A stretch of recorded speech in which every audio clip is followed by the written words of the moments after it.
Voltar no recorde, foi.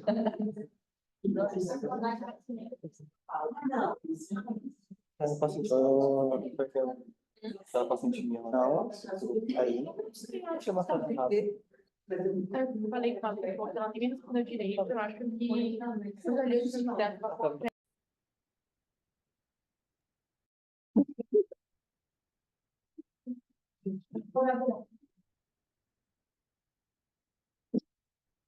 Então, vamos lá.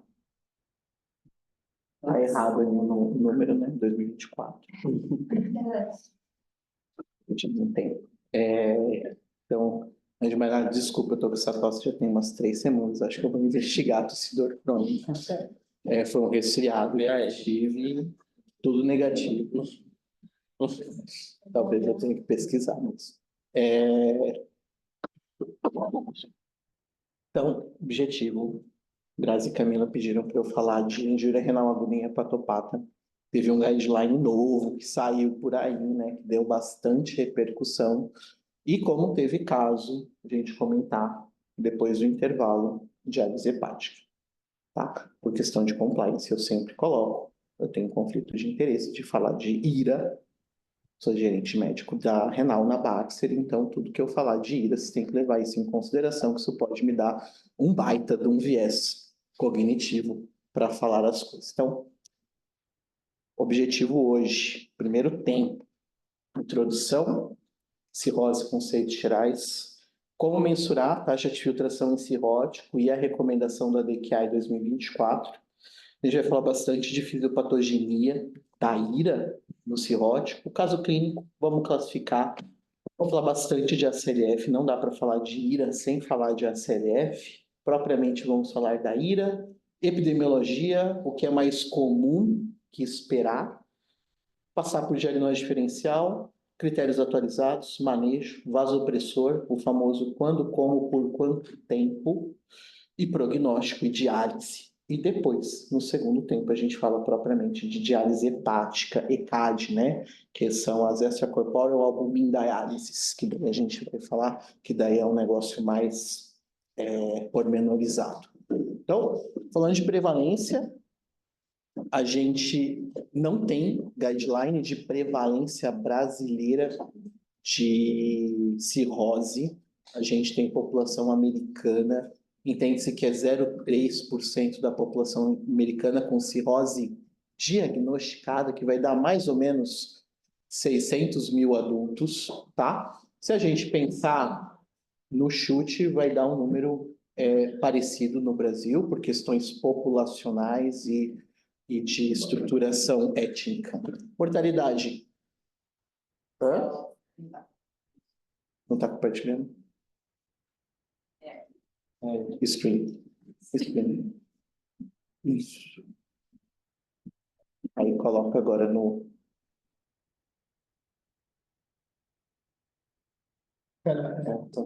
Isso. Então, do ponto de vista de mortalidade, entende-se de literatura que 25% dos pacientes em 2 anos do diagnóstico vão falecer se não tiverem exposição ao transplante hepático. É só esperar, Grazi. Você não quer puxar lá em cima? E vai ter alguns slides que vão ocupar essa parte. Deixa em cima que é melhor. Embaixo vai. Pronto. Então, clique em cima do slide agora.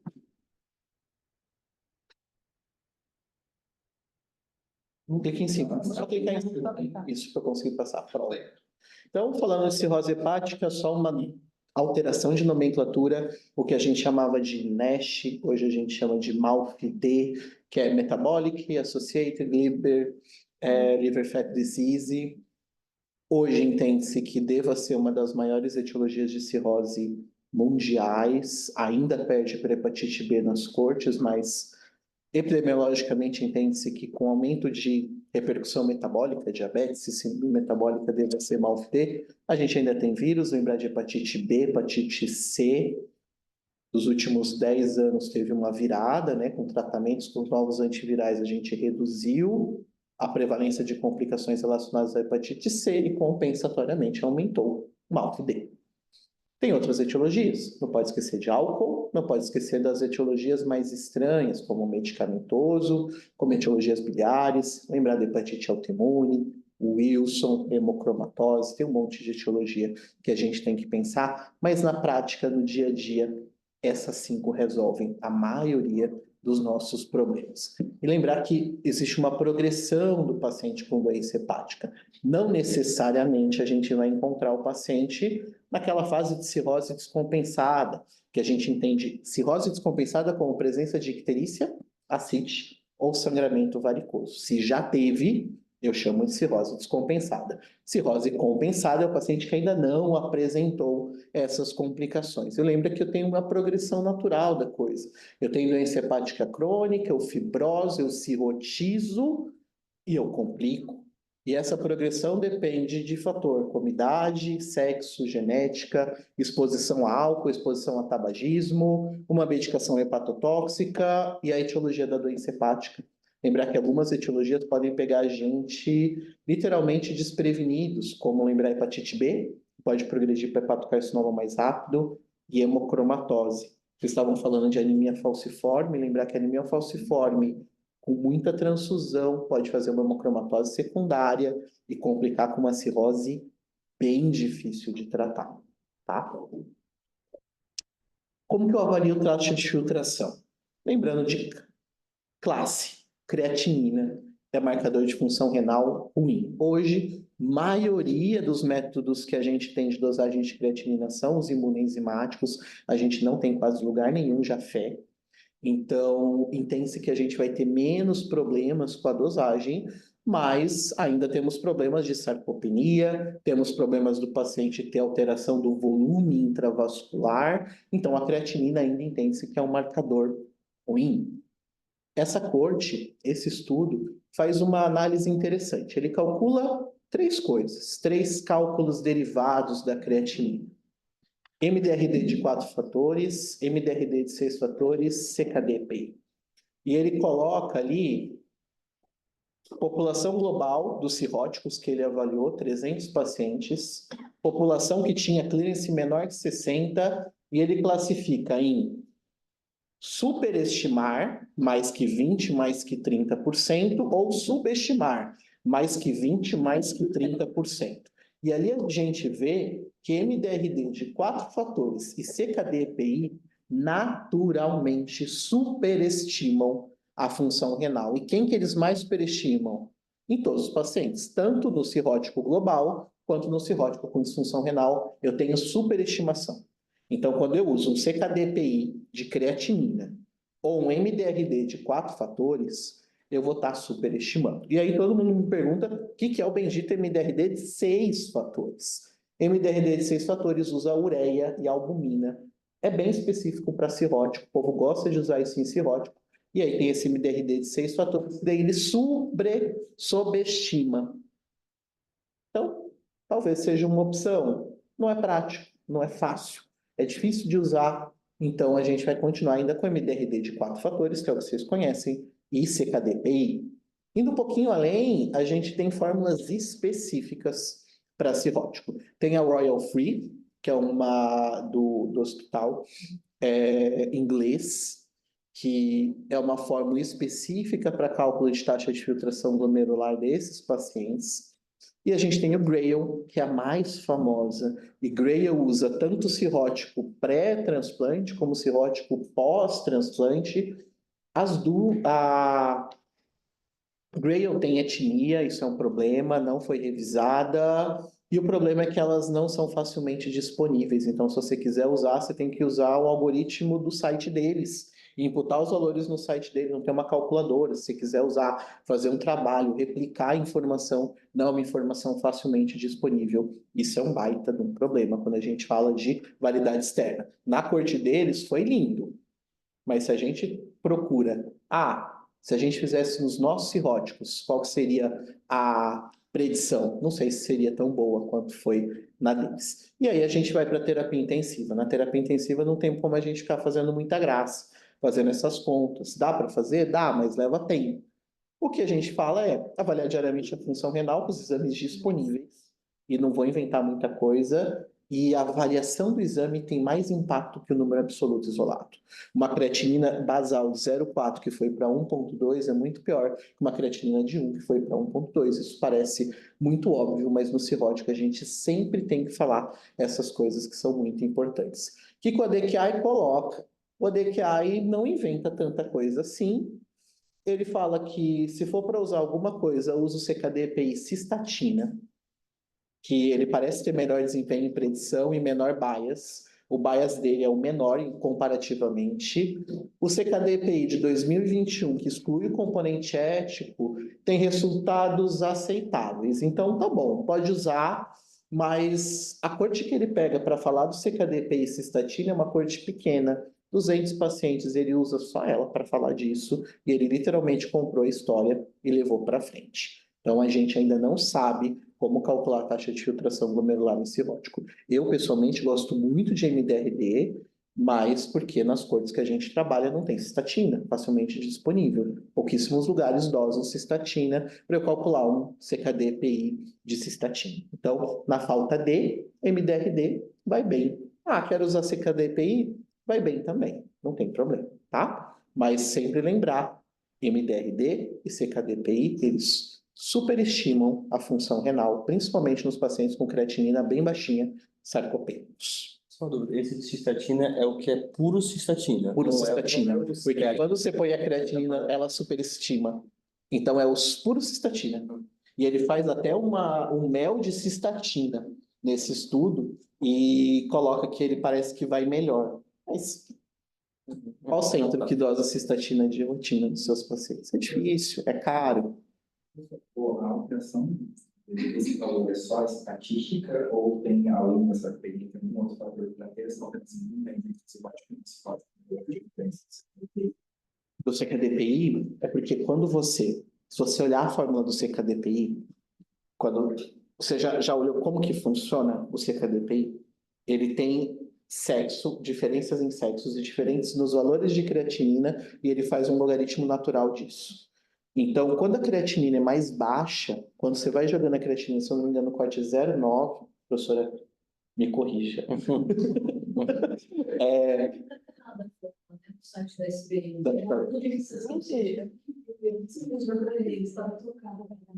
Então, existe homem e mulher, existe as constantes, e em faixas de creatinina, essa constante muda. Então, quando você joga uma creatinina muito baixa, teoricamente, a sua taxa de filtração, ela sobe de maneira logarítmica.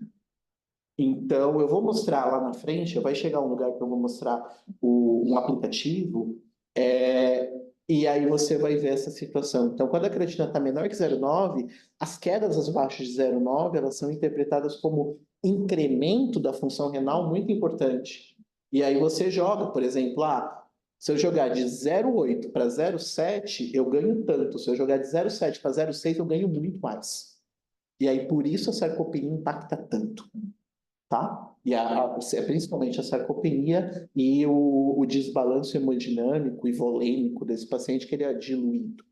Tá? Então, esses que são os pontos principais. Tá bom? Hoje, infere-se que aquela questão da bilirrubina como interferente da dosagem de creatinina, com método imunoenzimático não colorimétrico, a gente não vai ter tanta coisa assim. Tá? Seguindo, falamos então, pode usar, no final das contas, pode usar o que tiver disponível, né? É isso que a gente vai usar. O que tiver e o que vocês tiverem vontade de usar. O CKD-PI vai bem, ok, dá para usar, mas a gente tem que ficar atento que ele vai superestimar. Então, no momento que eu tenho um fígado que cirrotiza, ele cirrotiza, eu vou ter as complicações da cirrose, que aí vão entrar essas complicações, vão fazer disfunção renal, E quais são as complicações? Se fosse para escolher complicação, o que está em negrito e grande é o mais importante, o que está pequeno é menos importante, que a gente não pode esquecer. Então, se fosse para escolher uma complicação que vai precipitar ira, é peritonite bacteriana espontânea. Hemorragia digestiva e paracentese de alto volume são muito importantes. Vão precipitar bastante, mas o mais importante é PBE. Encefalopatia, trombose de porta, hepatocarcinoma, síndrome hepatoportopulmonar e cardiomiopatia cirrótica são etiologias? São muito mais da exceção do que da prática. Se a gente coloca na prática, a gente vai ver que isso aí, as 3 primeiras, é de longe o mais comum de precipitação de ira. E fisiopatologia, a gente tem essa imagem lá de 2017, eu vou colocar uma imagem nova, do guideline novo, e a gente vai andar por ela agora. Então, essa é praticamente a mesma imagem. Se a gente olhar rapidamente, a gente vai falar, não mudou quase nada. Mudou algumas coisas e alguns detalhes que são importantes. Primeiro, o primeiro detalhe é que ali junto com cirrose e hipertensão portal, ele colocou a saúde do rim. E saúde do rim, ele entende como um paciente que não tem disfunção renal, que ele está numa doença renal aguda ou é um paciente doente renal crônico. Então, esse é o primeiro ponto que o guideline finalmente põe, que eles finalmente colocam nesse escrito, que é o paciente com disfunção renal, o paciente doente renal crônico, o paciente diabético com nefropatia diabética pode sim ter uma hepatorrenal. Não é mais aquela coisa de tem alteração na urina 1, não é mais hepatorrenal. Agora não, ele fala ali, poxa, eu vou considerar o meu baseline de rim para entender o que está acontecendo com o meu paciente e ele pode sim fazer uma hepatorrenal e pode fazer inclusive uma hepatorrenal com necrose tubular aguda. Ok, tudo bem, vai acontecer. E ele entende que isso pode sim acontecer e não é mais aquela coisa dual, do tem ou não tem. Ele já entende dessa maneira que é uma coisa muito mais de espectro do que necessariamente de sim e não. Primeiro ponto que eu vou pedir para vocês darem uma olhada com atenção é aquela primeira parte do algoritmo de fisiopatogenia, que é da vasodilatação esplâncnica arterial. Então, todo paciente cirrótico, de uma maneira compensatória, para compensar o que está acontecendo na circulação porta, ele vai tender a fazer uma vasodilatação esplâncnica arterial. E essa vasodilatação vai gerar o quê? Redução do volume circulante efetivo e aumento dos sistemas endógenos contrarreguladores. Vai aumentar o sistema renina-angiotensina-aldosterona, vai aumentar o sistema simpático adrenérgico, vai aumentar os peptídeos de retenção de água. O que eu posso mexer nessas situações? O que eu posso precipitar pior dessas situações? Dando um IECA, dando um bloqueador, beta-bloqueador não seletivo, diurético, sangramento, diarreia, paracentese de alto volume sem reposição de albumina. Tudo isso piora esse fino balanço que está acontecendo ali. Outro ponto importante que a gente tem que lembrar é a disfunção miocárdica. O cirrótico hoje entende-se que cada vez mais ele tem superajuntado com a doença hepática uma disfunção cardíaca, que a gente entende como uma cardiomiopatia do cirrótico, que pode ser tudo, alterações do eletro, alterações do eco, que aparecem no paciente portador de cirrose. Na maioria das vezes, o que acontece? Ele aumenta o débito cardíaco para tentar compensar essa vasodilatação esplâncnica, essa redução do volume circulante efetivo, só que ele não dá conta de aumentar esse débito. Então, é um débito aumentado, mas inapropriadamente baixo para o que deveria ser. Situações que vão dar problema aí, paciente que está congesto, e essa é a primeira vez que um guideline de hepatologia e ira no cirrótico coloca congestão. Eles nunca falaram de congestão, eles sempre falaram de albumina até a tampa desse paciente, e hoje eles colocam, ó, sobrecarga volêmica é uma coisa que você tem que considerar. E beta-bloqueador não seletivo também. Beta-bloque vai piorar o manejo da minha ira. Outro ponto importante, que aí é questão de paixão, né? Tem as questões infecciosas de translocação bacteriana e produto relacionado ao dano tecidual e ao patógeno. Inflamação sistêmica e piora relacionada. Então, infecção, um flare do HBV, álcool são causas de piorar a inflamação e gerar piora desse paciente.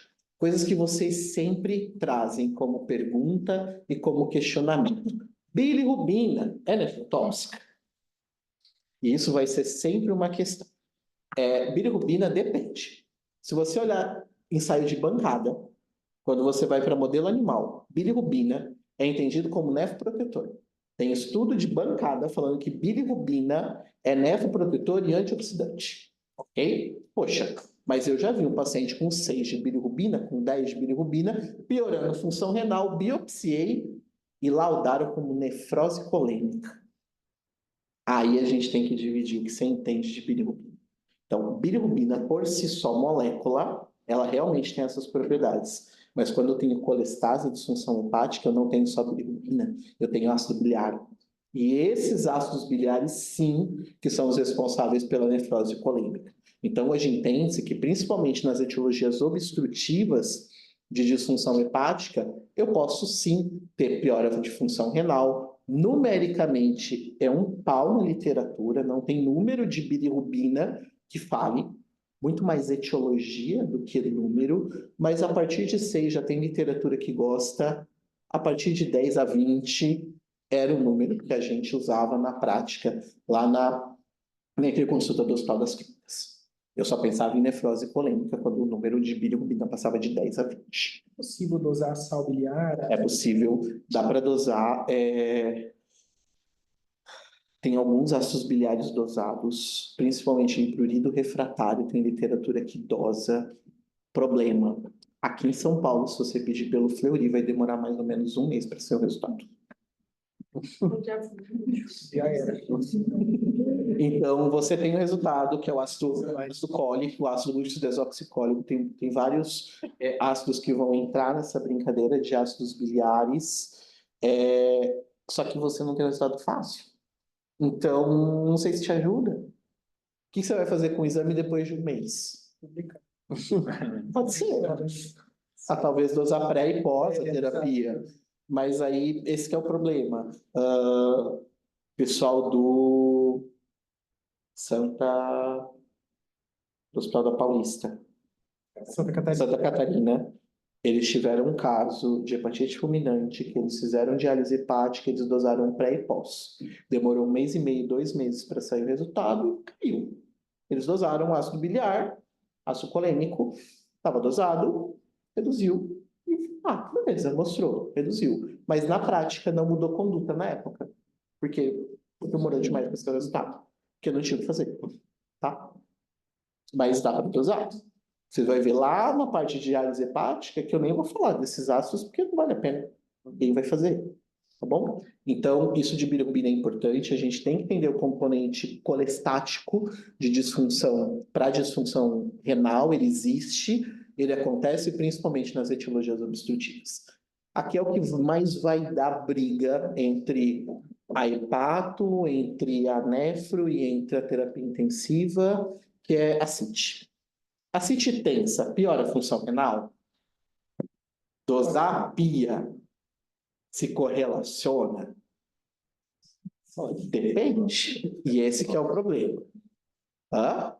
Depende da CIT. A CIT tensa. Depende. Aí que tá. Na prática, parece que sim.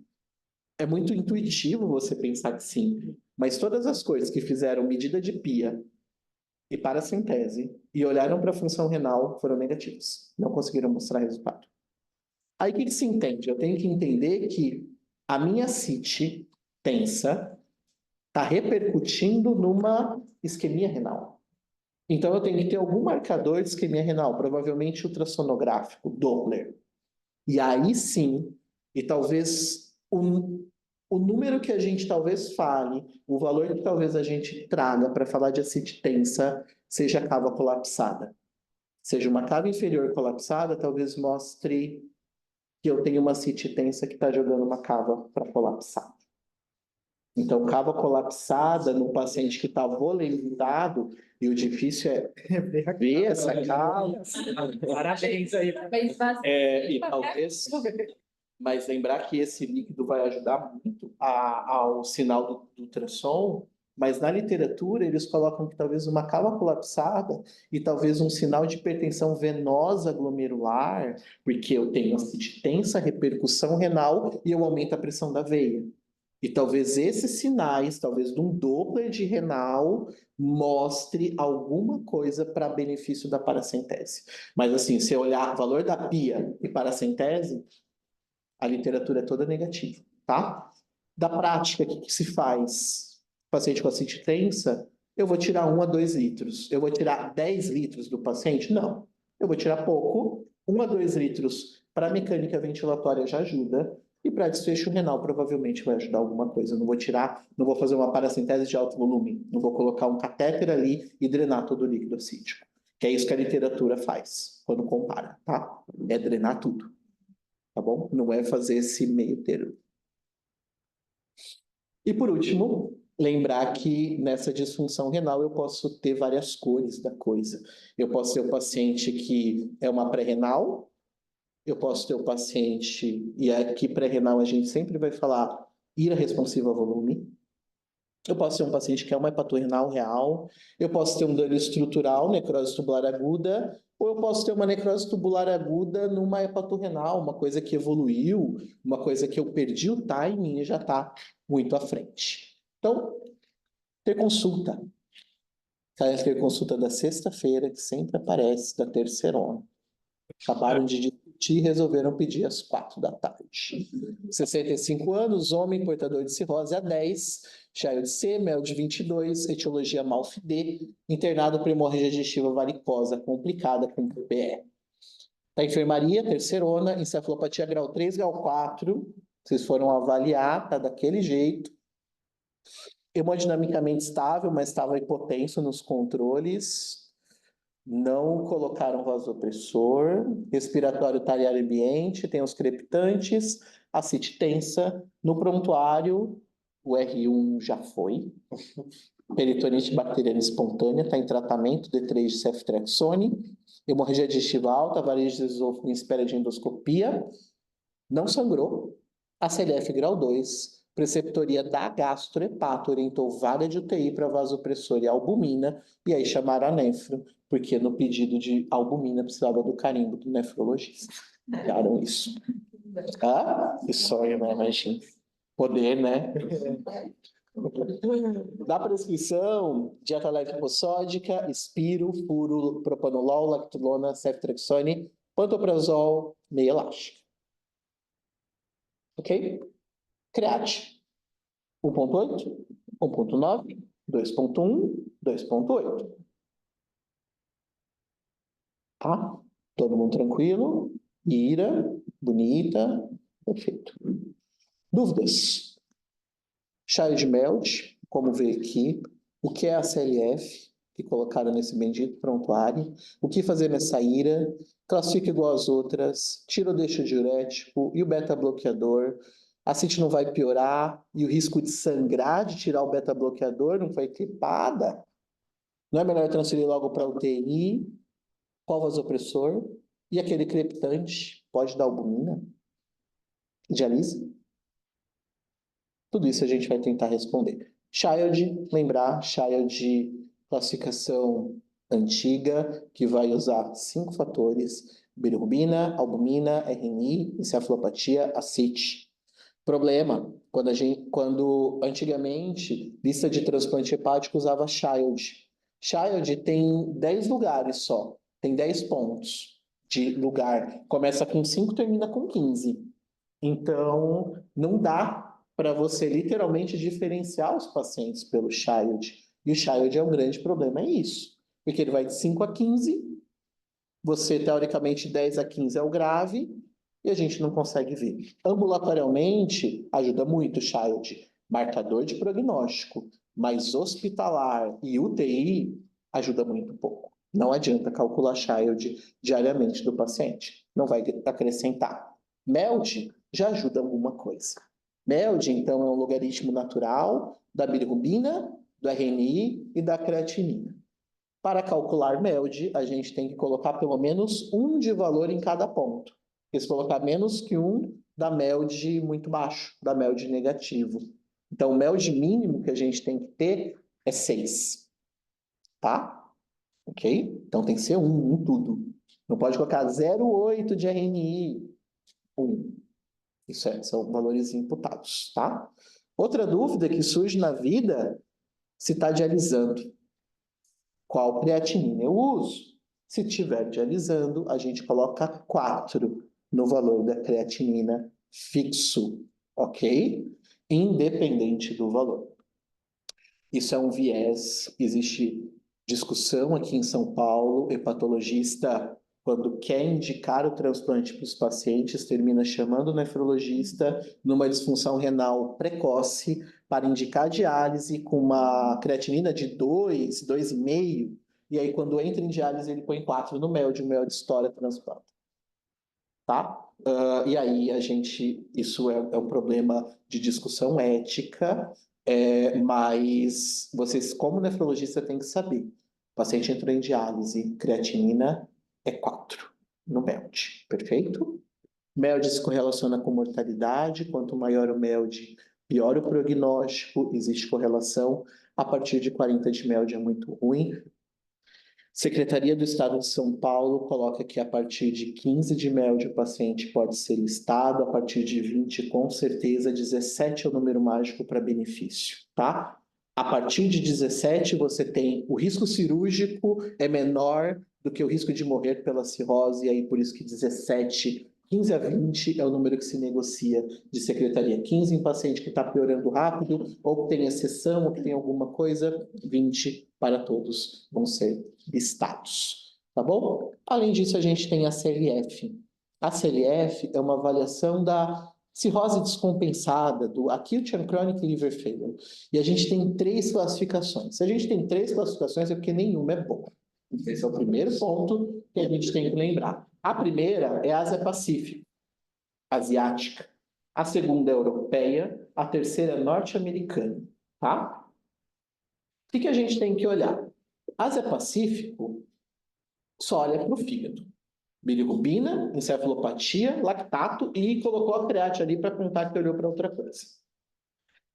A norte-americana, ela só coloca disfunções muito graves. Diálise. A disfunção renal é diálise. Não importa a creatinina. Tem que estar em diálise para falar que teve disfunção renal. A disfunção em circulação é vasopressor. E a disfunção respiratória está entubado.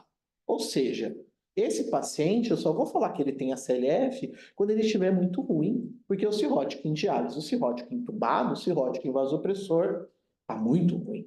Então, tem que ter o meio termo. E o meio termo é do meio, que é a europeia. A europeia, ela mistura, ela mescla um pouco da asiática, um pouco da norte-americana, e ela coloca de disfunção hepática bilirrubina e RNI, de disfunção renal, creatinina e presença de diálise, cerebral encefalopatia, circulação PAM vasopressor, respiratório, PO2 ou relação SPO2-FO2 ou relação SPO2-FiO2. E como que funciona? Quando a gente olha para a CLF, a gente entende que a CLF é prevalente, então a prevalência é alta nos pacientes e a mortalidade também é alta, principalmente quando a gente olha a América do Sul. E a América do Sul, o grande representativo é o Brasil. Então a gente entende que nos estudos, ter a CLF é marcador de gravidade. E se o paciente cirrótico está grave, a nefro vai ser chamada. Começando com classificação, então a CLF, a gente tem essa classificação que é inicial, então a gente vai começar a falar de disfunções orgânicas.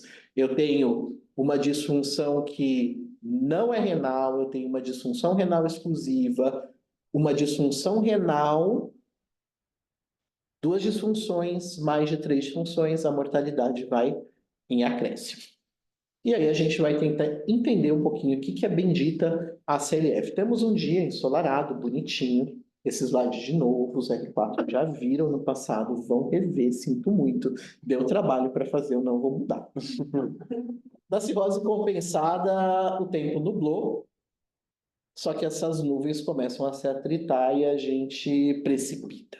E o que é precipitar? O que é chover? É descompensar. E eventos precipitantes, a gente entende que é hepatite alcoólica, sepse, hepatite viral, Cirurgia. Lembrar que qualquer cirurgia que viole peritônio, num paciente cirrótico, pode precipitar uma descompensação grave. E hepatotoxicidade também entra. E 40% elas não têm origem aparente. Ou seja, eu não consigo falar o que descompensou essa cirrose. Quando eu tenho precipitação e trovoada, eu entendo que é a CLF. E o que é a trovoada? É a disfunção orgânica. E essa disfunção orgânica vai gerar alta morbimortalidade. Do ponto de vista classificatório, esse slide do consenso europeu é bem interessante, que vai ajudar bastante a entender. Tudo que é azul são disfunções que a gente não pontua. Então, disfunção cardíaca, disfunção imune, disfunção da adrenal, disfunção intestinal, disfunção muscular, a gente não pontua em ACLF, certo? Do lado de cá, a gente tem as disfunções amarelas e vermelhas. Amarela é disfunção e vermelho é falência. E aqui eles colocam isso como norteador do que está acontecendo. Eu posso ter disfunção cerebral, que é encefalopatia grau 1, grau 2. E eu posso ter disfunção renal, que é create entre 1,5 e 2.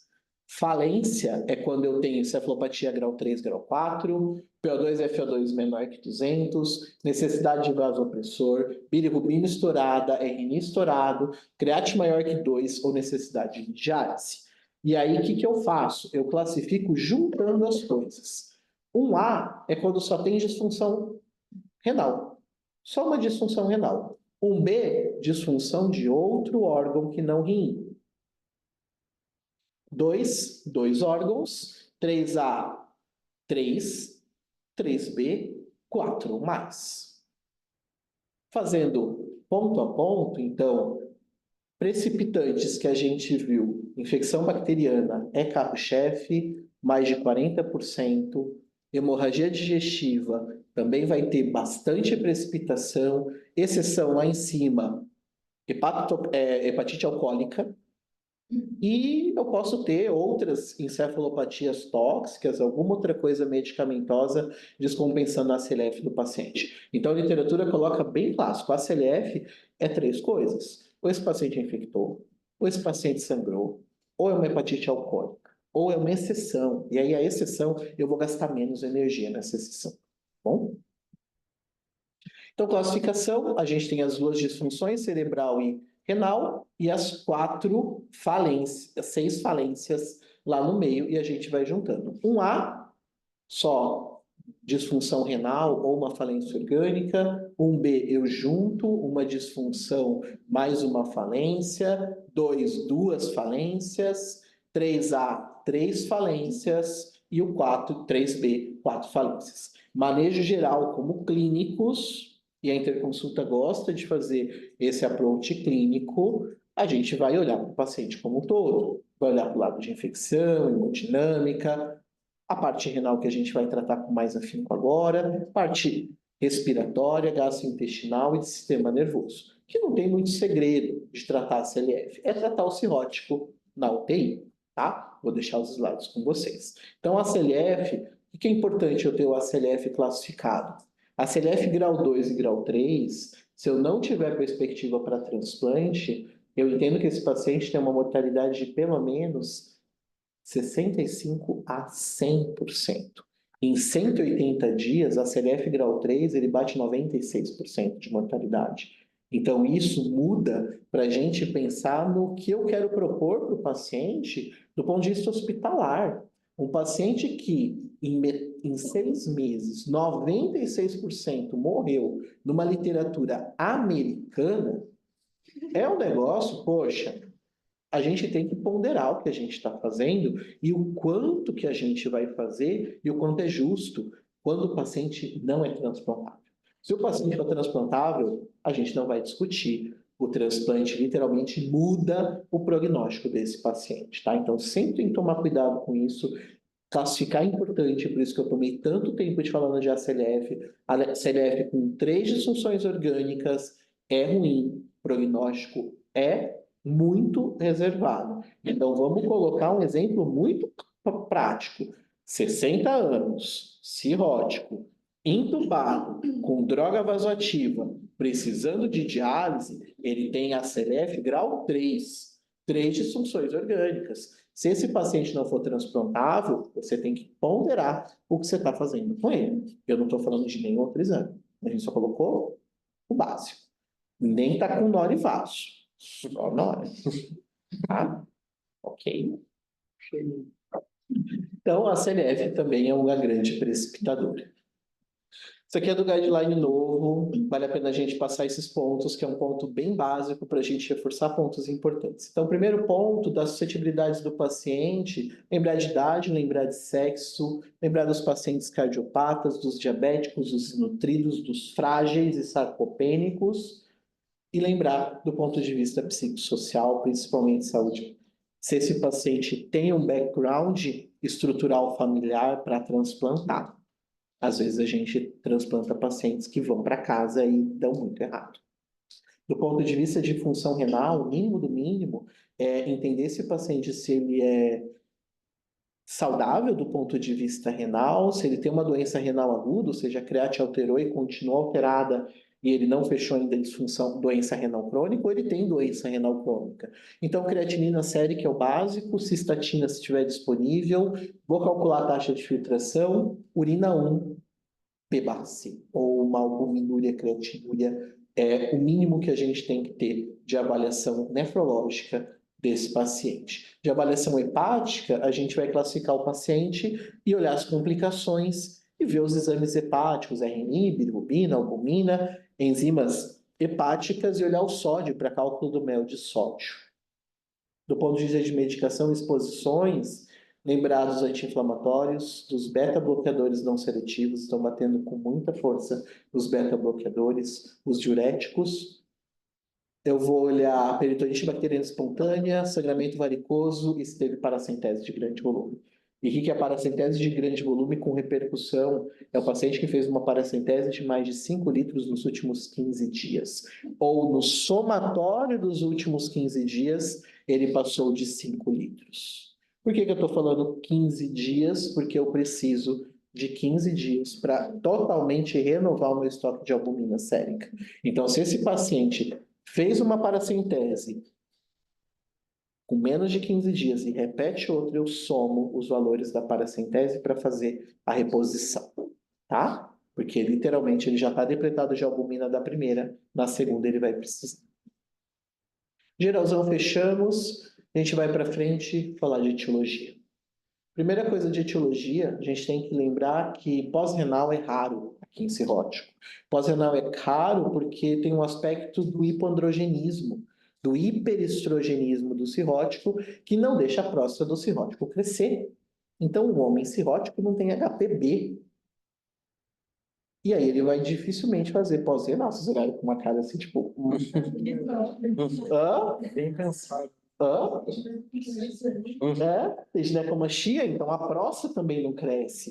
E pela próstata não crescer, você não tem hiperplasia, você não tem HPB, mas mesmo assim a gente pede ultrassom. Quando a gente fala em pós-renais, é menos de 1%. Mas eu peço ultrassom muito mais para olhar o rim e olhar a via urinária do que necessariamente diagnosticar uma pós-renal no cirrótico. É muito raro fazer pós-renal. E aí a gente vai ter as causas intrínsecas, que a gente vai suspeitar com a história clínica, uma vasculite, uma nefrite intersticial alérgica, alguma coisa que está acontecendo, uma glomerulonefrite, e o básico do básico é classificar esse paciente nas 3.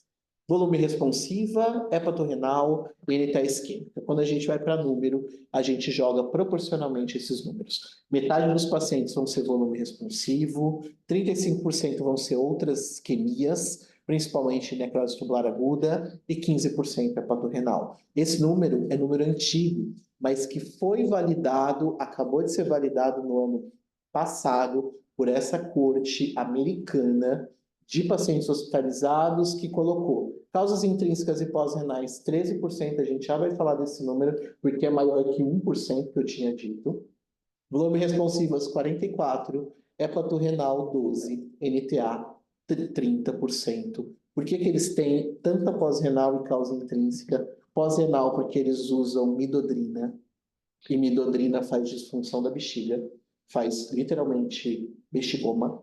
porque é um alfa-agonista, então midodrina vai ter ação alfa, vai impedir esvaziamento da bexiga e pode fazer pós-renal, e provavelmente essas causas intrínsecas devem ser o tanto de paciente com glomerulopatia, provavelmente nefroesclerose diabética e nefroesclerose hipertensiva, que foi classificado como causa intrínseca, porque urina 1 alterada na época chamava de causa intrínseca. Tá? Não chamava de hepatorrenal. Hepatorrenal aqui tinha que ter urina 1 limpa. Por isso que aumentou. Bom? Então, só olhando da corte, então aqueles números que a gente já tinha visto, pré-renal, hepatorrenal, necrose tubular e mortalidade. E mortalidade, às vezes a gente fala, hepatorrenal é que mais mata. O resto é muito tranquilo no cirrótico. Não. Hepatorrenal e necrose tubular aguda são muito graves. Isso a gente sempre tem que ficar de olho. Paciente que fez IRA grave, necrose tubular aguda, ele é tão grave quanto um paciente que fez uma hepatorrenal. Outras etiologias, então, de pré-renais, volumes responsivas, a gente tem que lembrar dos laxativos da lactulona. Excesso de lactulona vai impactar em disfunção renal. Como que a gente suspeita disso? Glicosúria. Porque esse paciente vai fazer hiperglicemia com glicosúria e talvez seja um sinal de que eu estou tendo osmose, uma diurese osmótica e desidratação. Diurético em excesso, redução da ingesta e a hepatocardiorrenal intracoma. Etiologia ali como se fosse uma pré-renal, pressão de excreção de sólido baixa. Congestão venosa, e aí a gente tem que lembrar da compartimental, que a gente já discutiu, da cite tensa, portopulmonar e a cardiomiopatia, que são causas que vão fazer congestão venosa. Glomerulonefrite, se a gente olhar a corte de biópsia renal em cirrótico, nefropatia por IgA é o mais comum. 1/4 dos pacientes em corte de transplante que biopsiou o rim achou nefropatia por IgA. Tem outras? Tem, vocês adoram. Membrana proliferativa por hepatite C ou membranosa por hepatite B. Lembrar que membranosa por hepatite B eu tenho que ter viremia, eu tenho que ter HBsAg correndo para passar pela membrana basal e depositar no subepitélio. Então, se eu não tiver viremia de hepatite B, eu provavelmente não tenho uma membranosa secundária. Lembram? Membranosa, depósito subepitelial. Depósito subepitelial é um negócio muito pequeno. Muito pequeno é HBsAg. HBsAg, para ter HBsAg disponível, tem que ter viremia. Então, eu entendo que uma membranosa de hepatite B só acontece com viremia importante. Ok? Já as membranas proliferativas, a gente lembra que é depósito subendotelial. Aí é coisa grande, imunocomplexo, pode acontecer independente de viremia, uma coisa muito mais imune do que propriamente responsável de viremia. Necrose tóxica, a nefrose colêmica, que a gente já falou, a vanco, contraste, que pode acontecer, as isquêmicas do choque, as nefrites intersticiais, lembrar do IBP e da fluoroquinolona que esses pacientes usam, induzida por alfa-constritor, que a gente já falou da midodrina, e tumores e carcinomatose fazendo obstrução urinária. Pontos importantes agora. Creatinina basal. O que eu uso? Valor de 3 meses prévio. Por que 3 meses? Melhor 1 mês. Se tiver 3, ótimo. Porque eu tenho que ter certeza que esse paciente não é DRC. Porque se eu usar a creatinina de 1 ano atrás, esse paciente pode ter feito um insulto há 9 meses e cronificou. E é, na verdade, uma DRC. Então, a creatinina de 3 meses é para dar certeza numérica que esse paciente não é DRC, ele é IRA. Ok? Menos de 1 mês, melhor. Se não tiver, até 1 ano, ok. Mas tomar cuidado por causa da sarcopenia, por causa das outras questões. Caso não exista, usa a creatinina da admissão ou o menor valor que esse paciente atingir durante a internação. E aí, o povo que gosta de matemática e conta tem essa fórmula do Back-Estimation 75. Para achar na literatura, você coloca MDRD Back-Estimation, que é o que mais tem, mas dá para fazer com CKD-EPI também. E o que é isso? Isso é o seguinte, eu pego um aplicativo, e aqui foi o MD-Calc, eu coloco lá no aplicativo, na fórmula do CKD-EPI, e eu vou brincar. Eu vou colocar o sexo e a idade do paciente, Então, o nosso caso era masculino, 65 anos, e eu vou ficar colocando valores de creatinina até bater 75. Quando eu achar 75, opa, 1,09 é essa a creatinina do paciente. Mágico, né? Tá super certo. Mas eu só posso usar se eu não tiver mais nada para considerar. É muito difícil fazer back estimation. Para MDRD, uma tabela do Excel resolve. Para CKD EPI, vai ter que ter bastante conta envolvida. Para vocês terem uma noção, eu precisei ficar. O que eu fiz para dar certo aqui? Eu coloquei em micromol, e foi colocando em micromol, que é a unidade maior, é 70, 100, e aí eu troquei para miligrama por decilitro quando eu achei 75. Porque senão eu tinha que colocar a vírgula da vírgula. 1,1 dava 60, 70. 1,05 dava 80 e muito. E aí eu fiquei nessa brincadeira. E teoricamente a variação assim era muito difícil conseguir isso, dá trabalho, é coisa para funçar alguém, mandar fazer um negócio desse. Tá? Funça maligna. Mas tá aí o número, tá bom? Só para vocês entenderem o que é isso. Doença renal crônica, síndrome hepatorenal, é clearance menor que 60 por mais de 6 meses. E doença renal aguda é o paciente que tem create elevada, pelo menos 50% do basal, ou uma taxa de filtração por menos de 60, que não bateu os 3 meses para chamar de DRC. E aqui a gente organiza o nosso paciente. Então, o paciente teve uma exposição, fez IRA, 7 dias é IRA, 90 dias é doença renal aguda, 3 meses para frente é DRC, e esse paciente vai ter esses 3 desfechos. Recuperar alguma coisa da função renal, continuar em diálise e morrer. Que são os 3 desfechos que a literatura sempre coloca. E tudo isso depende do reparo adaptativo. Se ele tiver um mau reparo, se ele fibrosar esse rim, ele vai continuar em diálise, continuando em diálise, a chance de óbito é muito maior. Recuperação completa, como que eu defino? Creatinina recuperar até 0,3 do valor basal, sem marcadores de dano. Ou seja, o paciente que a creatinina subiu, voltou até 0,3 do que era o basal, e eu não tenho marcador de dano presente. Perfeito? Epidemiologia, incidência de 20 a 50% dos cirróticos vão fazer IRA quando internados em pronto-socorro, sobrevida do Hospital São Paulo, tá? Internados do Hospital São Paulo, quando a gente divide sem IRA, um A, um B, 2 e 3, a gente vê que a sobrevida vai caindo vertiginosamente quando a gente tem incremento de classificação da IRA. Sobrevida em 90 dias de corte americana também é do mesmo jeito, muito parecido com o que a gente tem aqui. Quando a gente olha, a gente vê que é muito próximo do que a gente tem.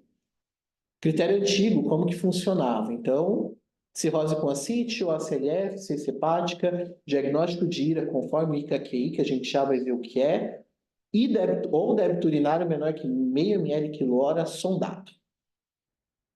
Não resposta com retirada de diurética e albumina, não tem choque, não tem nefrotóxico, não tem lesão estrutural. Lesão estrutural hematúria, proteinúria ou alteração do ultrassom ou biomarcador. E o biomarcador de sugestão era a fração de excreção de sódio muito baixa. ICA-QI, que é? Eu vou dar albumina 1 grama por quilo dia por 2 dias consecutivos, máximo de 100 gramas. Se a albumina não tiver disponível, 500 de soro de 8 em 8. Classificação em estadio 1, aumento de 0,3 ou mais que 50%. Não passou 2 vezes do basal. 1A e 1B é a creatinina do classificatória. Maior que 1,5 1B, menor que 1,5 1A. 2, creatinina entre 2 a 3 vezes o basal. 3, creatinina mais que 3 vezes o basal. Ou creatinina que passou de 4, ou está em diálise. Classificatório bem tranquilo aqui. Do ponto de vista de manejo, a literatura dividiu os pacientes como dividir água de rio. 1A ele fazia monitorize, retire fator de risco, expanda se tiver hipovolêmia. 1B, 2 e 3, retire fator de risco, investigue, expanda com albumina por 48 horas. Progrediu, veja os seus critérios, se fechar hepatorrenal, comece o vasopressor. Critério novo. Cirrose com ascite, ACLF ou insuficiência hepática. O que tem que ter? Hipertensão porta presumida. Esse que é o ponto, tá? Diagnóstico de IRA conforme ICA-QI. Mais que 0,3 de create ou mais que 150 em 48 horas, 50% em 48. Em uma semana, passou de uma semana, eu chamo de doença renal aguda, e ou débito urinário menor que meio ml quilo hora por 6 horas. Paulo, débito urinário, oligúria, classifica em gravidade? Não, oligúria é pontuado. Tem oligúria, entra na classificação. Não tem oligúria, não entra. Mas se o paciente tiver mais ou menos oligúria, ele não é mais ou menos grave. Não resposta à expansão volêmica adequada. E olha o melindre da palavra. Quando necessário, 250 a 500 ml de cristalóide balanceado ou albumina 1 a 1,5 grama por quilo em 24 horas. A ausência de evidência forte para diagnóstico alternativo. Quais? Glomerulopatias, nefrites, outros diagnósticos alternativos. Não tem evidência forte? Não é. Vou continuar pedindo Urena 1? Vou. Vou continuar pedindo proteinúria, hematúria? Beleza. Vou continuar indo atrás de ultrassom? Vou. Vou pedir biomarcador? Sim. Pode ser albuminúria, pode ser uma fração de excreção de sódio. Por que o número de frações de excreção de sódio é 0,2, 0,3? Porque existe estudo em cirrótico que mostrou esse slope. Se a gente pedir uma urina 1 para ígidos residentes, qual que seria o valor? Dúvida prática. Estou pedindo uma urina 1. Com pré-renal, também desidratado. Tá? Então, lembrar que todo ígido, fisiologicamente, vai ter uma fração de excreção de sódio menor que 0,1. Ok? Em cirróticos, ela é mais baixa ainda que 1. Ok? Se eu tiver maior que 1%, significa que o meu túbulo não está funcionando de maneira adequada. Ponto. Se eu estou pré-renal desidratado ou não, é outro assunto. Ok? Mas a urina 1, uma fração de excreção de sódio no ígido, ela vai ser menor que 1%. Perfeito? No cirrótico, vasoconstrito com sistema hiperativado, entende-se que ela vai ser muito mais baixa. E aí eles cortaram os estudos e viram que numa pré-renal ela fica ao redor de 0,5, 0,6, e numa hepatorrenal real ela fica muito, muito baixa, 0,2, 0,3. E nas necroses tubulares ela sobe, 0,8, 1, 1,2, 1,5 e assim por diante. Tá? Então, esses são os números que a gente tem que imaginar. Ah, o paciente veio com 0,3 de fração de excreção de sódio. Pode ser hepatorrenal? Pode. Pode ser volume responsiva também. Pode ser qualquer coisa. Está ali para ajudar. Lógico que veio 1,5% de fração de excreção de sódio. Isso deve ser muito mais NTA do que hepatorrenal. Esse que é o número, tá? Esse que é a ideia. Você usa? Não. Só porque eu perguntei, porque uma vez a gente tinha um paciente lá e a gente pediu para usar um feno uma vez. E ficou na evolução, e o pessoal da cirurgia usou todos os dias. Sim. Cada dia viu um valor diferente. Menos de 1%, aí no outro dia mais. E assim, só mais confundido que ajudou. Para mim, meu estudo está feito. Eu acho que... Tivemos pena. Jonathan, eu acho que do ponto de vista de estudo, eu vou fazer uma corte. É muito elegante e é muito barato do ponto de vista de pesquisa clínica. Eu fazer uma dosagem de sódio urinário e calcular um feno, ele agrega muito valor de pesquisa, de diagnóstico. Do ponto de vista prático, ele não te define conduta, mas ele te ajuda a reforçar um argumento. Um paciente com fena baixo que você está falando que tem que dar volume, que tem que fazer tal coisa, o Fenabaixo te reforça isso. Independente do uso de diurético. Ok? Já existe estudo colocando que o uso de diurético perde acurácia, mas não invalida, tá? A fração de excreção de sódio. Ela é bonita, ela serve para esses pontos, mas de rotina, não sei. Se eu fosse para pensar alguma coisa de rotina que poderia ser feita, microscopia urinária. Aí acho que isso talvez agregaria em diagnósticos diferentes do que é o usual que a gente imagina. Olhar um cilindro, olhar um cristal, olhar alguma coisa diferente na urina e ver debris celular, para falar de NTA. Aí isso talvez agregaria. Que talvez seja tão fácil do ponto de vista monetário do que fazer um fêmea, tá? Existem as questões de conta que variam e de ingesta de sódio, tá? Também vai variar aqui. Cirúrgica, né? Está internado na cirurgia, pode ter bastante variação do quanto de soro que recebeu. Manejo geralzão. Suspender diurético, expansão volêmica, suspender IE-Cabra-Espiro. E aqui, esse é um ponto sempre que vocês vão discutir a beira-leito, evitar beta-bloqueador. Tem uma indicação de beta-bloqueador inequívoca? Vai deixar. Tá na dúvida? Vai tirar. Tá tendendo a hipotensão? Com certeza vai tirar. Tá com droga vasoativa? Não era para estar. Esses aqui são os pontos, certo? Catártico, mesma coisa. Talvez esse paciente não tenha mais a indicação da lactulona que ele tinha antes e a gente tenha que revisar. Suspender e evitar nefrotóxicos, anti-inflamatório, contraste aminoglicosídeo, tratar disfunções e choque. Pelo Early Goals, ainda do Rivers, não teve nenhum trabalho. Se a gente olhar o Promise, o Arise e o Process, que são os 3 trials pós-Rivers, eles não incluíram cirrótico. Quem incluiu foi o Rivers. Então, por isso que até hoje os guidelines colocam para tratar como Early Goal. A gente sabe que talvez não seja toda a verdade, mas os guidelines fazem desse jeito. E já acometimento de doença sistêmica, anemia, vasculite, glomerulopatia, urina 1, exame físico, dosagem de complemento, investigação clínica. Aqui a gente vai entender que, e provavelmente o Cadilo deva trazer essa mesma imagem. Então agora eu tenho disfunção presente e ausente e dano presente e ausente.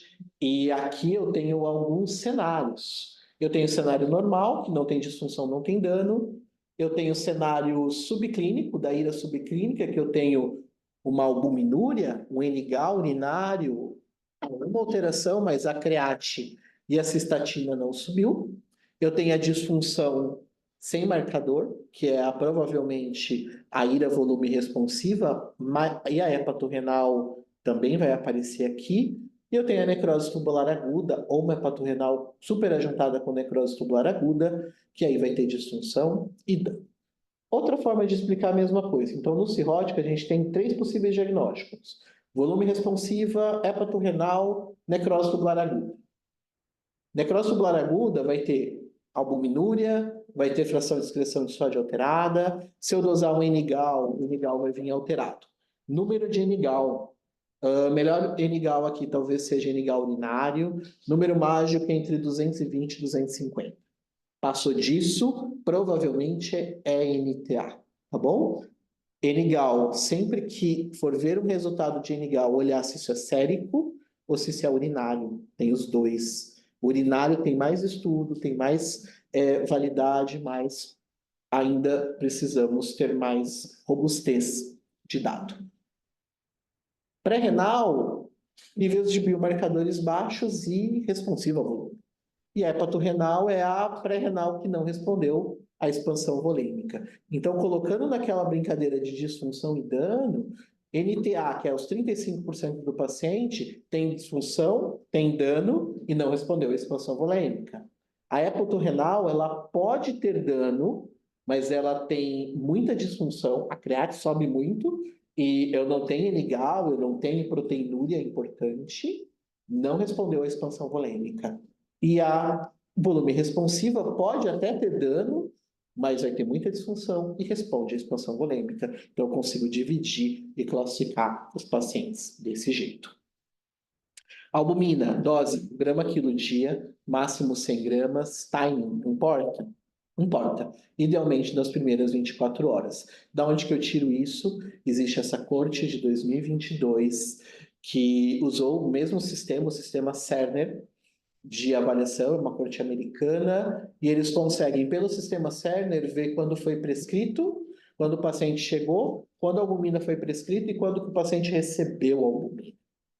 E aí eles viram que fizeram uma avaliação retrospectiva, paciente que recebeu albumina com menos de 24 horas da admissão e mais de 24 horas da admissão. E viram que os pacientes que receberam albumina na entrada morreram menos que os pacientes que receberam albumina depois de 24 horas. Então, eu não espero. Se eu tiver albumina disponível, eu dou albumina de cara. Eu não fico tentando, dá soro, vamos ver se melhora só com soro, depois eu dou albumina. Se o meu paciente é cirrótico, é grave, e ele tem indicação, eu começo a albumina, tá bom? E essa corte é uma corte que valida essas questões de timing. Passou o tempo da albumina. Nessa corte, ele coloca como critério de inclusão do paciente que recebeu albumina. O prescritor decidiu. É um cirrótico que foi decidido da albumina. Tem todo o viés em cima disso. Mas entende-se que, nos Estados Unidos, o paciente só vai receber albumina por condição label, que seria cirrótico, disfunção renal, paracentese de grande volume, internado, tá? Passou o meu tempo da albumina, meu paciente não melhorou, vou pensar em vasopressor e vou manter expansor. Por que que eu dou 20 gramas pelo menos de albumina? Porque o fígado produz ao redor de 15 gramas dia. Dou 20 para garantir. Quanto que eu dou 40? Quando o paciente parece precisar mais. 20 é o mínimo, posso chegar até 40. E mais o vasopressor, que pode ser TER, nora, vaso ou octreotide-midodrina. Octreotide-midodrina está pequeno porque ele vai ser esquecido, a vasopressina também já literalmente foi esquecida. O que eu preciso lembrar? Timing de início do vasopressor, a create não pode estar muito alta, e timing aqui eu entendo como valor da create. Iniciar com create de 6, a chance de responder é muito menor. Efeito quantitativo da PAM, função hepática residual, valor da bilirrubina, e aí entra aquela ideia da nefrose colêmica, reversão do precipitante da CLF e ter o coração e o pulmão funcionando bem.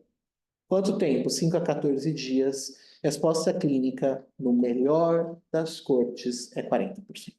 Então, a gente está falando de um negócio que a gente tenta muito, mas não tem essa resposta toda, tá? Então, o que a gente tem de opção? Essas três: midodrina, octreotide com albumina, norialbumina, telealbumina. Lembrar que já foi liberado nos Estados Unidos, setembro de 22 foi liberado a telepressina, depois do trial que a gente já vai falar. Então, teleonora, primeira coisa que a gente vai olhar é meta-análise. Se essa meta-análise ainda é validada, não deve sair uma nova. Lembrar que o Conforme comparou com placebo, não com nora. Então, não vai ter meta-análise nova. Então, baseado nessa meta-análise, quando a gente olha em mortalidade, não tem diferença usar telepressina ou nora em disfunção renal, síndrome hepatorrenal, e reversão da hepatorrenal também não tem.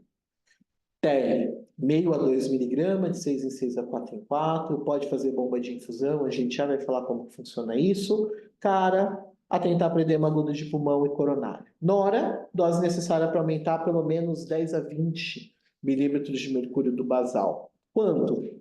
O quanto precisar. Problema, precisa de catéter, precisa de UTI, e é barato.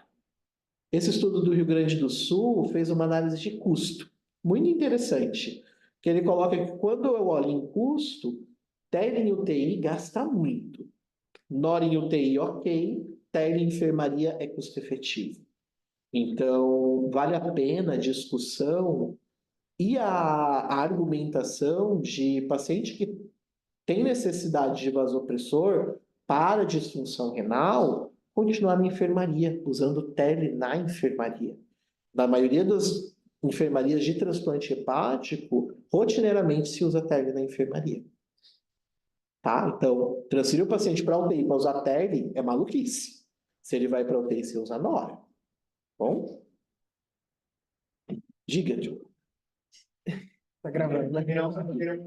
Hã?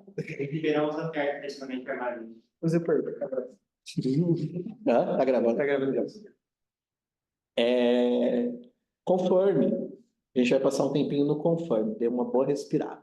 300 pacientes, randomizado, 2:1. 2 no grupo intervenção, 1 no grupo placebo. E aqui aparece a ideia da albumina.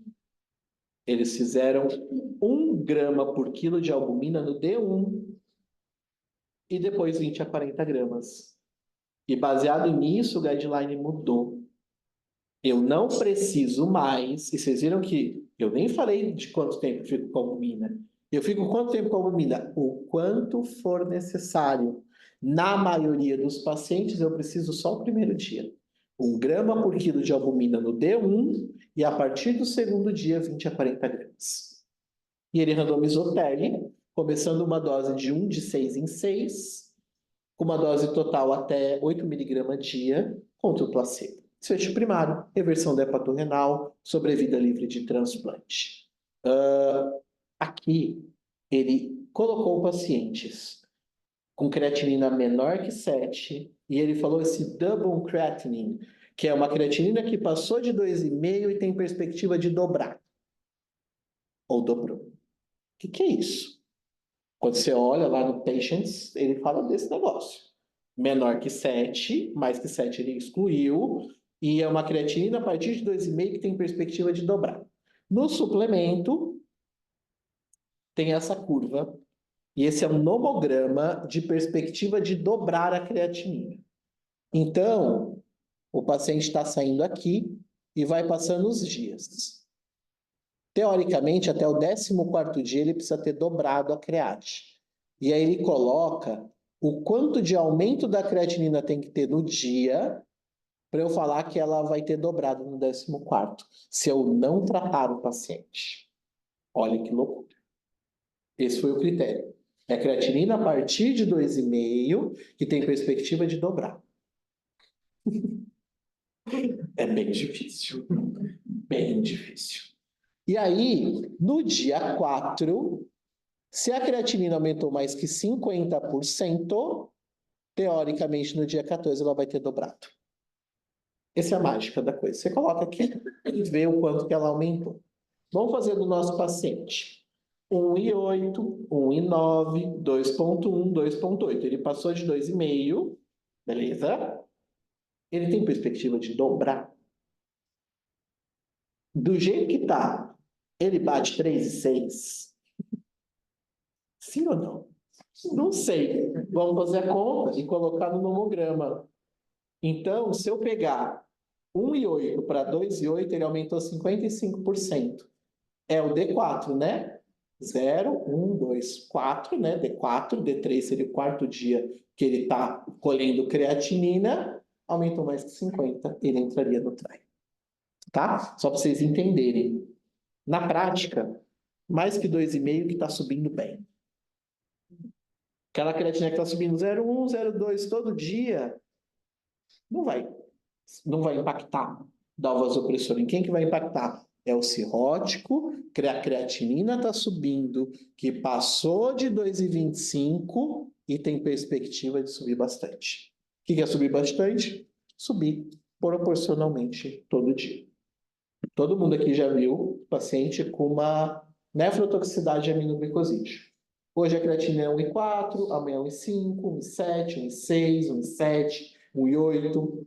Se esse paciente fosse cirrótico, você tentaria vasopressor? Talvez não, porque está subindo muito lento. Então, esse é o ponto deles tentarem pegar o paciente que tem uma disfunção renal progressiva e grave. Tá? Vocês tinham ouvido falar disso? Alguém? Novidade, né? Como que ele randomizou? Então, depois de 2 dias de albumina, e ele fala aqui 2 dias no suplemento, mas no texto ele fala 1 dia só, randomiza até ele para placebo e ele procura 14, 30, 90, 60, 90, tá? Corte, o que era? E corte a gente vai olhar para create 3,5, tá? Todo mundo. Beleza, create boa, não muito alta, não muito baixa, create justa. Child numérico C baixo, MELD alto. Então, era um paciente que tinha um fígado relativamente bom, mas que fez uma disfunção grave. E esse MELD aqui, o grosso desse MELD é creatinina. Tá bom? Creatinina e bilirrubina, que aqui está bem alta também. Mais de 10 de bilirrubina. Resultados. Evento adverso primeiro, grupo TELE, mais evento respiratório. Edema agudo. Quem vê TELE em enfermaria vê edema agudo acontecendo. Na UTI está entubado, você não vê. Na enfermaria, você vê. Então, TELE na enfermaria pode fazer edema agudo de pulmão, a gente já vai discutir sobre isso. E resposta, então, comparando TELE com placebo, todas as reversões foram compatíveis. Reversão com diálise, reversão sem diálise, reversão no paciente que teve CIRS, paciente que não fez hepatorrenal, mas usou por algum motivo, todos foram relativamente benéficos, com p-valor significativo nas 4 primeiras, tá? Então, hoje entende-se que TELE é mais efetiva que placebo para melhorar a função renal em cirrótico, entretanto, apresentou mais efeitos adversos respiratórios. E por esse trial, o FDA americano libera o uso de teripressina nos Estados Unidos. E tudo muda a partir de 21, com a liberação, porque aí vai aparecer guideline novo. E por que o guideline coloca 1 dia de albumina? Porque se fosse para escolher o que é o preditor de resposta mais importante, é colocar a TELE cedo. Quando eu uso 2 dias de albumina, eu estou colocando a TELE no 3º, 4º dia. Por que o guideline coloca 1 dia de albumina, mínimo? Não necessariamente eu preciso fazer o segundo. Provavelmente por uma questão de super indicar a teripressina, tá? Era um guideline, antes era um guideline eminentemente europeu, que tinha muita preocupação com custo. Agora ele migra para ser um guideline eminentemente para a população americana e joga essa ideia da TELE já no 2º dia, no paciente que já tem muita cara de hepatorrenal, faz logo essa teripressina. E aqui eu não preciso da urina 1, eu preciso ter cara de hepatorrenal para fazer logo, tá bom? Então, os 3 trials, o Confirm, o Reverse e o OT0401, que são os trials que a gente viu, vou deixar para vocês por questão do tempo. Trials outros importantes, tem esse italiano, 71 pacientes, comparou um negócio bem legal, que é TELE contínua com TELE intermitente. Foi estudo de segurança, desfecho de sobrevida livre de transplante, 71 pacientes, e o que ele mostrou? Que em sobrevida não tem diferença, mas TELE contínua, menos efeito colateral, TELE contínua, menor dose para efeito vasopressor. Teoricamente, com metade da dose na contínua, você tem o mesmo efeito que na intermitente. Então, dar 8 miligramas de TELE intermitente num dia equivale a dar 4 se ela for infusão contínua. Como que faz a bomba? 50 de soro, 4 de TELE, correr em 24 horas, não tem muito segredo, tá? Preditores para boa resposta. Idade, bilirrubina, create, CLIF-C, que é o marcador de disfunção. Então, quanto maior a create, pior a chance de responder. De novo, mesmo papo, não espere a create estourar para indicar a terapia vasopressora, indique precocemente, que a chance de você recuperar alguma coisa é maior. Esse indiano, ele pega o estudo italiano e ele aumenta, vai para 120 pacientes, randomiza, TELE contínua e agora contra NORA em ACLF e desfecho primário, reversão da hepatorrenal. E esse é um dos primeiros trials prospectivos, randomizados, mostrando que TELE, pelo menos em ACLF, nos pacientes indianos, é melhor que NORA. E americano adora falar desse jeito. Por quê? Porque Índia, se a gente olhar a epidemiologia da Índia, eles têm muita hepatite B, hepatite delta e outras causas infecciosas e paracetamol. Então, eles vão ter ACLF por medicamento, paracetamol. Eles vão ter ACLF por hepatite B, flare, hepatite delta, super flare e esquistossomose. Diferente da população americana, que é MALC-D. Então, por isso que sempre que a gente vai falar desse trabalho, a primeira coisa é, vale para a nossa população. A gente tem tanta hepatite B assim? Não sei. Não sei se vale. Acho que sim. Acho que o cirrótico se comporta independente da etiologia, mas a gente sempre tem que tomar cuidado com isso, tá bom? Terlimbic se mostrou mais efetiva, reduziu mortalidade, reduziu TRS, aumentou a reversão. Então, Tele parece melhor. Geralzão, íris cirrótico, história clínica, laboratório, imagem, considerar ultrassom, remover o fator predisponente, a gente já falou. Expansão volêmica, respondeu. Um diazinho de albumina, melhorou, create caiu para o basal, acabou, alta. Alta da nefro. Create não caiu. Aí eu vou abrir chave. E aqui talvez a urinoscopia ajude. Sedimento urinário brando, sódio urinário baixo, não tem albuminúria, cilindro hialino, não tem nefrotóxico, vai para o vasoconstritor. Chama de hepatorrenal. Urina suja, sódio urinário alto, extremos de sódio, principalmente hipernatremia, extremos pressóricos, provavelmente isso não é hepatorrenal, não adianta muito fazer terapia vasoconstritor. Outros fatores que impactam, bilirrubina, a gente já falou, congestão venosa, hipertensão intraabdominal, o aumento da PA média é importante, pelo menos 10 a 15, e remoção do precipitante e reversão da hepatorrenal. Falando de TERN, resumão, 1 a 4 miligramas, a gente inicia 1 de 8 em 8 ou 1 de 6 em 6. Em BIC, posso começar com 2, estou corajoso, começo com 4 em 24 horas, progrido a cada 24 a 48 horas. Como que eu faço? Eu dobro a dose no 4º dia de tratamento. Então, primeiro dia eu fiz albumina. Segundo dia eu fiz TERL. Terceiro dia eu fiz TERL. No 4º dia eu decido. O que eu decido? Create caiu. Caiu. Vai cair um pouco. Caiu menos de 30%. Eu dobro. Eu dobro a aposta. Create caiu mais de 30%, eu mantenho a dose. Create não caiu, eu revejo o que eu estou fazendo. Porque se for hepatorrenal, é para create cair alguma coisa. De novo. Isso gera um pouco de aflição.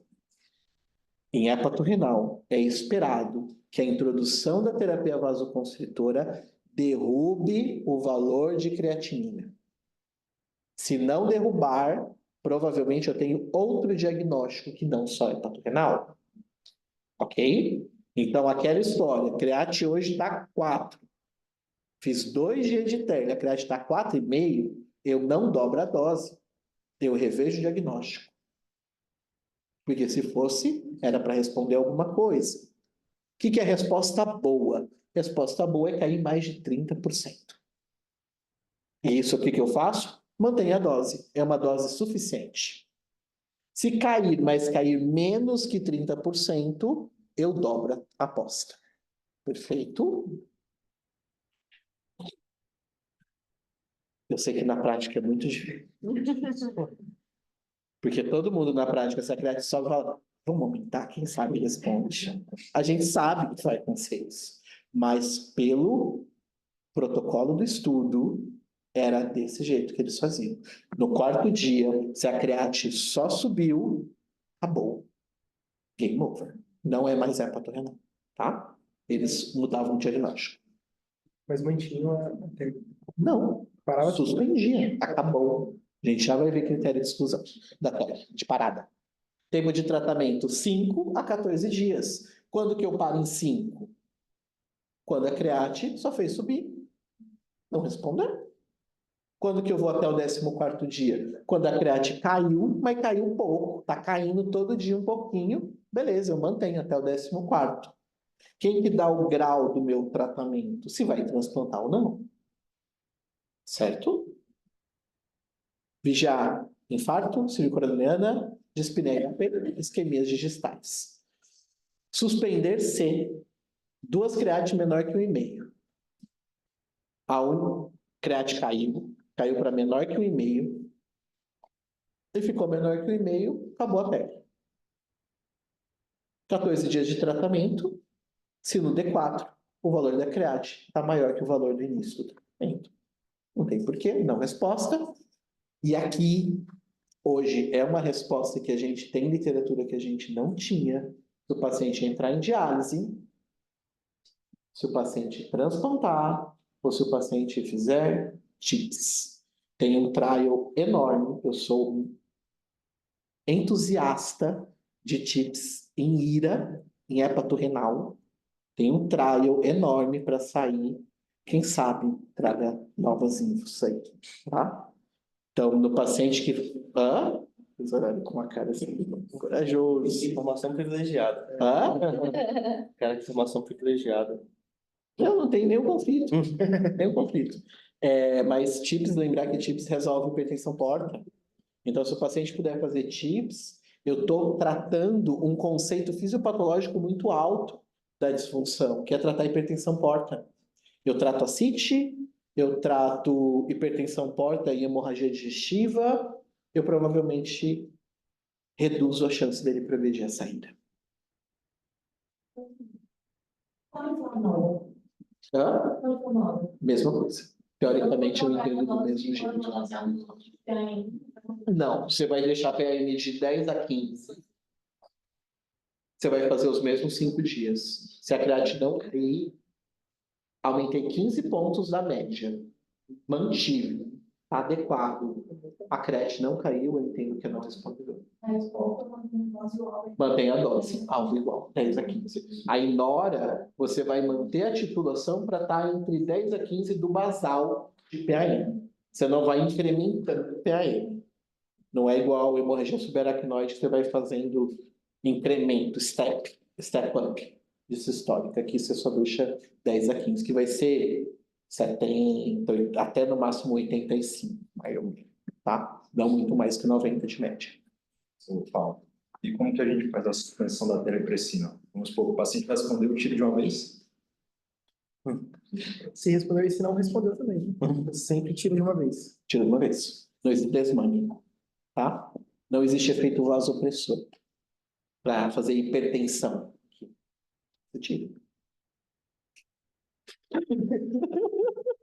Caras ótimas, assim.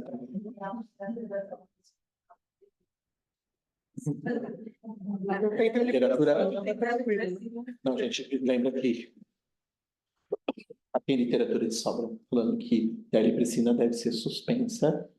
Creatinina voltou a basal, acabou. Creatinina não baixou, quarto, quinto dia, acabou. Tranquilo. Eu não vou desmamar, não existe desmame. Ele não está como vasopressor periférico, ele está como vasopressor esplâncnico. Ele não tem ação teórica periférica. Tá? Digamos, ele respondeu com 14 dias, a gente vai suspender, ele não transplantou, voltou a piorar de novo. Nas recidivas, e eles recidivam muito, a gente já vai falar disso, eu vou zerar, zerei. Zero tudo, começo tudo de novo. Expando se necessário, depois do primeiro dia, começa o vasopressor. Tá? Essa aula tá indigesta. Cava, lembrar que cava tem correlação boa com pressão de enchimento ventricular. Tem um estudo bem famoso que faz essa correlação, então ele coloca aqui cava pequena variando muito é hipovolêmico, cava pequena variando muito pouco é hipertensão intraabdominal, cava boa que não varia é euvolêmico, cava grande, 2 centímetros, hipervolêmico, tá? E ele coloca que a avaliação clínica e ultrassom é a loucura. 20% dos euvolêmicos estavam, na verdade, hiper, 20% dos hipovolêmicos na avaliação clínica, na cava estava euvolêmico, então não se correlaciona at all aqui, tá bom? Do ponto de vista estruturado, quando a gente vai falar de ultrassom e cirrótico, você mandou Eu gosto dessa figura, essa figura traz bastante coisa, então sempre que eu vou olhar ultrassom cirrótico, eu vou olhar pulmão, eu vou olhar cava, eu vou avaliar pressão de enchimento, e eu vou olhar AVT. E aí eu vou decidir o meu paciente em cima disso. Cava pletórica, com as hepáticas e renais congestas, esse paciente provavelmente não vai receber albumina no D0.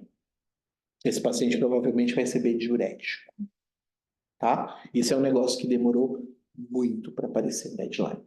O hepatologista, ele tem muita resistência a dar diurético no paciente com creatina alterada e cirrose, porque você precisa literalmente provar por A mais B e o ultrassom está aqui para isso. Ultrassom com cava grande, com hepática e portas congestas e com todos os sinais de congestão, a resposta não é albumina. A resposta é diurético. E principalmente se ele tiver pulmão congesto. Isso não tem dúvida. Pulmão congesto, com hemodinâmica ruim, com hemodinâmica congesta, você vai para esse lado. Quando que você vai dar albumina? Quando você tem um pulmão limpo e uma avaliação volêmica que permita, que prediga que essa albumina não vai aumentar as pressões de enchimento. E aqui você segue o approach, tá? Que vocês aprenderam em POX. Vocês têm coisas específicas de POX. Tem o Caio POX para ensinar vocês. Limites para expansão volêmica. PVC acima de 18. Se tiver PVC. Cava maior que 22, com pouca variabilidade. Ou paciente que você indicou diálise por hipervolemia. Esse paciente você não dá mais albumina, tá? Isso é o que tem na literatura. Esse trial, que é aquele trial lá do o italiano, já coloca desse jeito as contraindicações ao albumina, tá bom? Limite. Prognóstico. Se transplantar, vai muito bem. Essa meta-análise mostra que 83% dos pacientes recuperam função renal pós-transplante e que usar TERN no pré-transplante é bom. Não transplantou, a coisa vai pior. 56 mil cirróticos americanos, da corte americana, mostra o quê? Que 14% era hepatorenal, 86% NTA, 60% das hepatorenais morreram em um ano, 11% só recupera, 5% vai para transplante duplo. Então, o prognóstico do não transplantado é muito ruim. Então, o que a gente tinha 80% de recuperação de função renal, a gente tem agora 11% por não transplantar o fígado, tá? Finalmente, diálise. Diálise é uma briga, diálise em hepatopata, mas a gente não tem nenhum estudo que fala que modalidade de diálise é melhor e a gente não tem nenhum estudo que fala de timing de diálise em cirrótico. Cirrótico não entrou nos estudos de timing, eles não foram contemplados, o N é muito pequeno. Se a gente olhar Akiki, Elaine, Ideal, Start EKI, não tem cirrótico o suficiente para dar conta. E se a gente olhar em modalidade de diálise, a gente também não consegue fazer grandes statements em cima disso. O que a gente entende? A gente entende que um cirrótico é um paciente hemodinamicamente lábil, um ACLF e uma hepatite fulminante é um paciente que vai ter limiares de amônia mais altos e que talvez a diálise contínua vá melhor para controle metabólico e hemodinâmico. Mas tem trial? Nenhum. Nenhum. E essa revisão do mês passado, que foi o pessoal lá do Alabama que publicou, coloca a mesma história. O paciente precisa de diálise. Tem contraindicação ao transplante, eu posso fazer uma diálise temporal, fazer um trial de diálise. Se ele recuperar, ótimo. Se ele não recuperar, discutir, pensar em cuidado paliativo, em proporcionalidade de cuidado, que é isso que sempre foi discutido na interconsulta, já tem mais de anos, que essa é a discussão, né? Paciente cirrótico que precisa de diálise, qual a conduta? Poxa, vamos oferecer um trial de diálise. Se ele melhorar, ótimo. Mas esse trial tem que ter pontuado quanto tempo a gente vai fazer.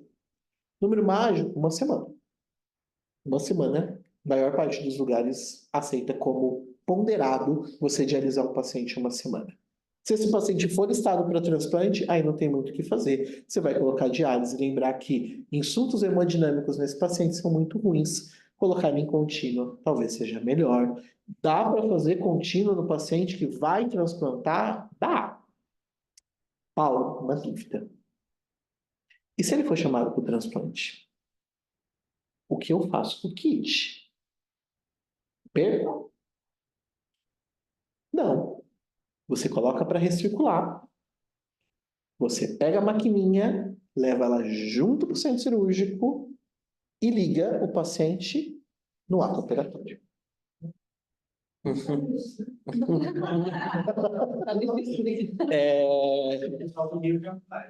Rio de Janeiro faz. Recife fez mês passado. Recife fez mês passado. Me ligaram para uma indicação de diálise hepática, eu discuti com a médica. Ela fez diálise hepática na paciente, era uma indicação por fulminante. A paciente foi para o transplante, elas levaram a maquininha de diálise no centro cirúrgico, tiraram uma fotinha no centro cirúrgico e me mandaram. Então, existe, tá? Dá para fazer. Aqui, o Hospital das Clínicas fazia principalmente em hipercalemia. Se tem uma coisa que o nefrologista tem que saber de transplante hepático, perioperatório, transoperatório de transplante hepático, é que na reperfusão do fígado o potássio vai subir. Porque se o paciente estava em diálise, ele vai fazer hipercalemia grave e pode parar. Parou no transplante, foi quando desclampeou a porta? Foi, isso aí provavelmente é hipercalemia, tá? Fechando. Lembrar que índice cirrótico não é mais aquela ideia só volume responsiva, hepatorrenal e NTA, a gente tem várias outras. Lembrar que a urina 1 ajuda, lembrar que o eco ajuda, lembrar que eu tenho que procurar causas específicas, glomerulonefrite, vasculite. Eu não posso esquecer que eu posso ter hidronefrose. E indicação do transplante muda a perspectiva do cuidado desse paciente. E a diálise hepática, depois do intervalo. Dúvidas? Não tem como. Dúvidas? Quer parar de gravar? Conheço meu público. São Paulo tem a proposta de fazer 60 e 70 esse ano. Então, tem sido um número de pacientes que estão vendendo aqui com super. Tiveram 5, né? Esse ano já tinham 17. Nossa.